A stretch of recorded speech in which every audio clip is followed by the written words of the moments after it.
Здравствуйте, друзья! В эфире «Геоэнергетика Инфо». С вами Максим Радайкин и сегодняшний мой собеседник Александр Фролов. Здравствуйте! Здравствуйте, здравствуйте. Расходы на электроэнергию для домохозяйств Германии находятся на 31% выше, чем до энергетического кризиса 2022 года, что создает серьезную проблему для нового правительства. Обычно семья из 3 человек платит порядка 5500 евро в год за электроэнергию, что, в принципе, намного больше, чем до 2022 года. Александр, пожалуйста, прокомментируйте, а почему это у нас Германия входит чуть ли не в пятерку стран с самой дорогой электроэнергией? Что там такого интересного происходит? Давайте, значит, из чего мы исходим, дорогие друзья.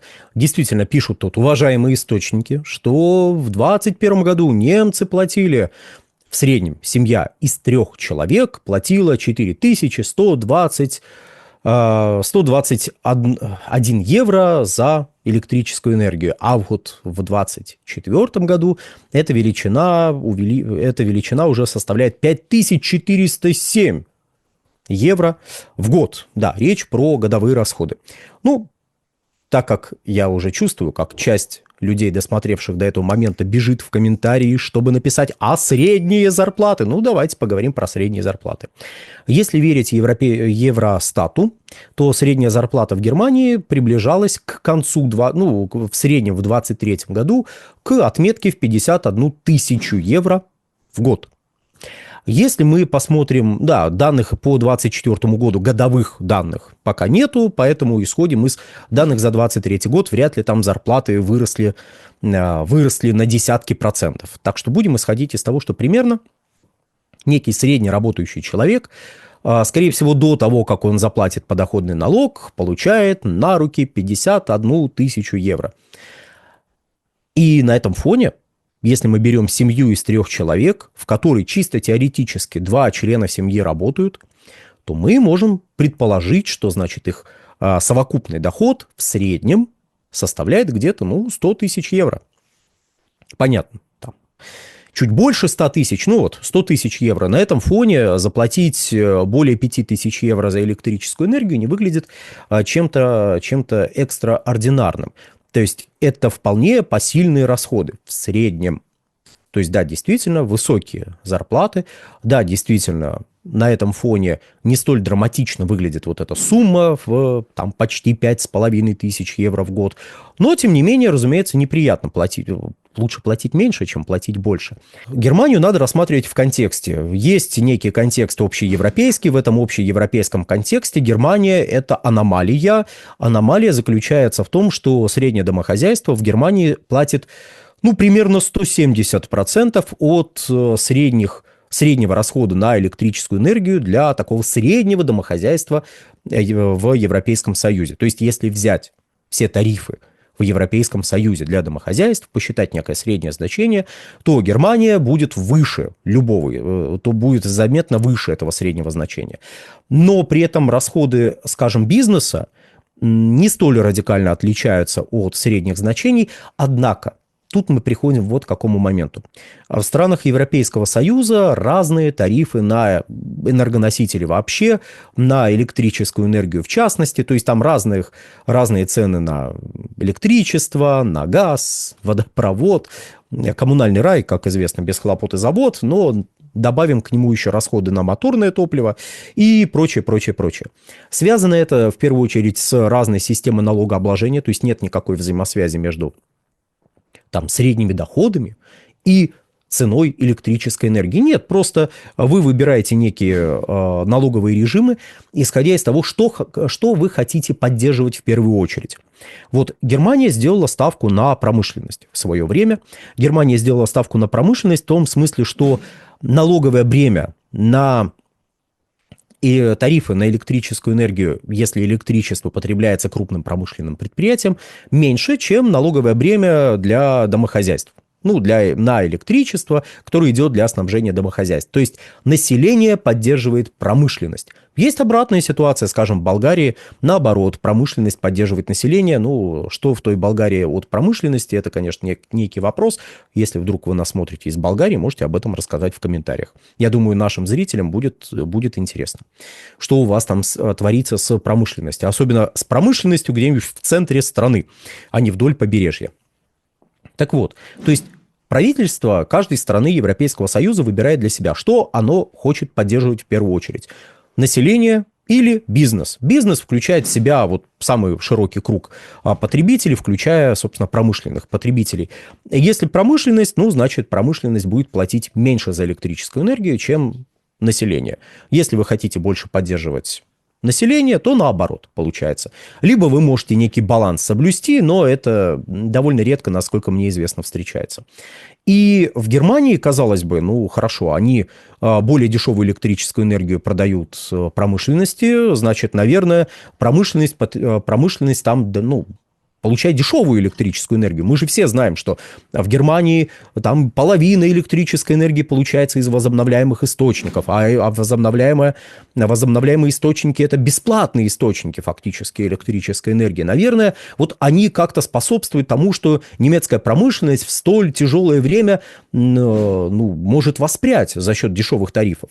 Нет, не может она воспрять, потому что даже вот эти относительно низкие тарифы, они относительно низки, только если мы сравниваем тарифы для промышленности с населением именно в Германии. Если мы сравниваем тарифы на промышленность с тарифами для промышленности, ну, хорошо, шире, для бизнеса. С другими странами Европейского Союза мы хватаемся за голову и говорим: ребят, что у вас там, собственно, происходит? Потому что электричество в Германии дорогое, в принципе.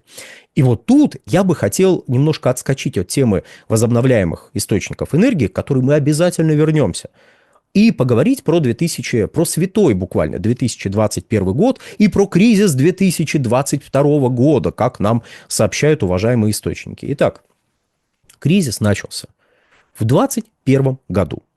Летом 2021 года из-за сочетания факторов, среди которых есть и сложности с выработкой электричества на ветроэлектростанциях, и жаркая погода, и проблемы с поставками электрической энергии из Франции, потому что там часть атомных мощностей была выведена из эксплуатации, и низкая производительность гидроэлектростанций. В общем, масса всего сложилась вместе и ударила по разным потребителям в разных регионах мира, ну, в северном полушарии.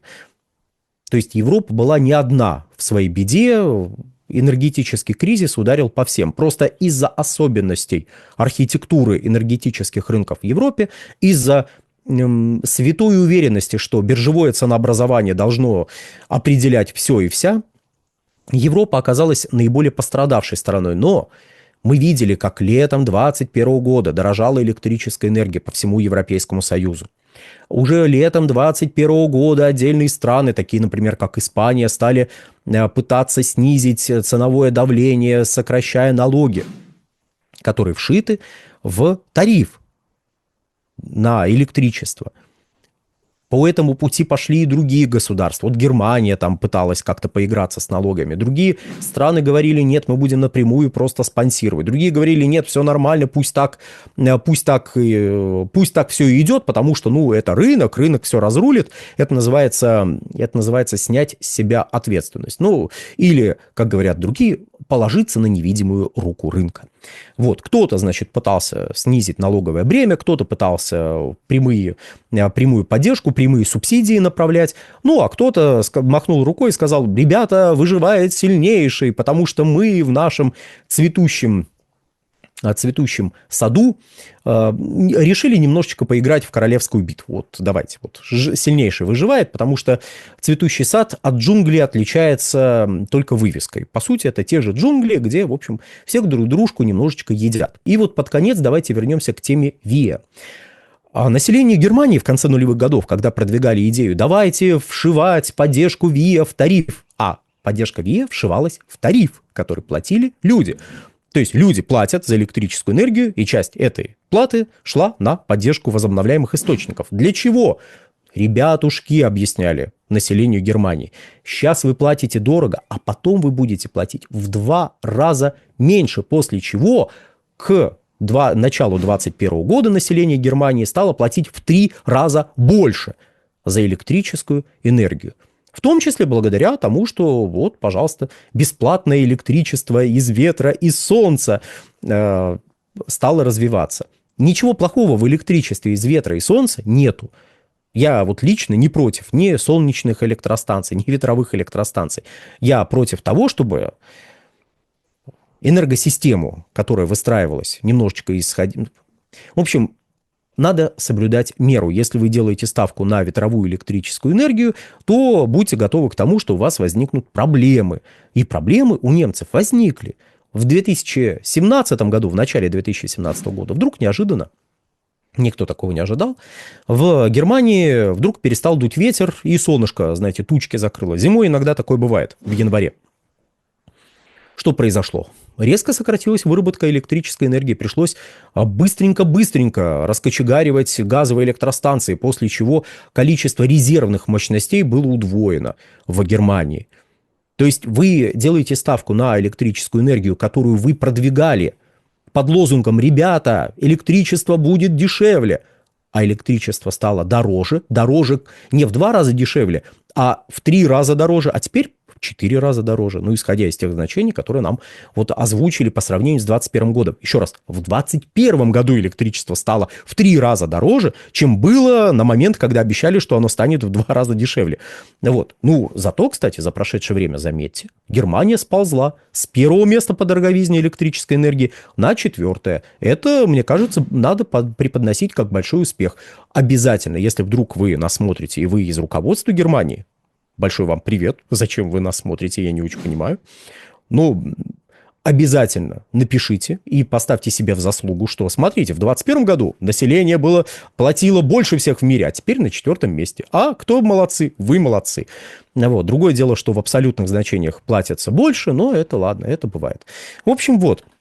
Дальнейшее развитие возобновляемых источников энергии потребует дальнейшего роста тарифов, потому что потребуется расширять сети, потребуется расширять различные меры по хранению электрической энергии, различные меры по резервированию мощностей. Это потребует дополнительных расходов. А кто за все это будет платить? За все это будет платить население. Сказка изумительная была рассказана этому населению в конце нулевых, когда им обещали, что, ребята, все подешевеет. Дешеветь не может никак. В данной энергосистеме все может только дорожать. Чему нас это учит? Под конец замечу я. Нас это учит следующему. Если кто-то вам обещает дешевую, а может даже бесплатную электрическую энергию, задайтесь вопросом, каким образом она может быть бесплатной, это во-первых. Во-вторых, каким образом будут решены проблемы с доставкой этой электрической энергии, с обеспечением стабильности энергосистемы, если мы говорим про возобновляемую генерацию. Ну, то есть ветер не всегда дует, значит, должны быть газовые электростанции. Кстати, газовые электростанции в Германии должны строить в объеме еще 10 гигаватт. И на это будут расходоваться не государственные средства, а ищется частный инвестор, который захочет денежки вернуть, вложенные в эти электростанции. И сейчас почему-то частный инвестор не хочет идти при текущих условиях, которые ему предлагаются. Вот, скорее всего, он ждет, когда ему предложат более вкусные условия. Кстати, каким образом эти вкусные условия он может получить? За счет кого? За счет потребителя. И, в общем, если вам обещают бесплатное электричество, то, значит, вы будете платить не за само электричество, а за хранение этого электричества, за доставку этого электричества, за обеспечение резервных мощностей, чтобы это бесплатное электричество до вас доходило. И, неожиданно окажется, что тариф, вот в той составляющей, которая бесплатное электричество вам обеспечивает, может и снизиться, но суммарный тариф, в который будет включено все и вся, вырастет, притом вырастет кратно. В общем, дорогие друзья, если вдруг вам обещают что-то бесплатно, значит, с вас хотят слупить кратно больше денег. На этом на сегодня все. Александр, большое спасибо за комментарий. Друзья, подписывайтесь на Геоэнергетика Инфо, подписывайтесь на Александра Фролова, ссылки будут в описании и закрепленном комментарии. Там же будут реквизиты для желающих финансово поддержать наш проект, чтобы мы и дальше также бодро вещали на всех площадках без монетизации. Спасибо, до новых встреч. Да, дорогие друзья, и подпишитесь, пожалуйста, на телеграм-канал «Нефтегазовая игра», на телеграм-канал «Инфотек». Ну и действительно, на сегодня все. Всего хорошего.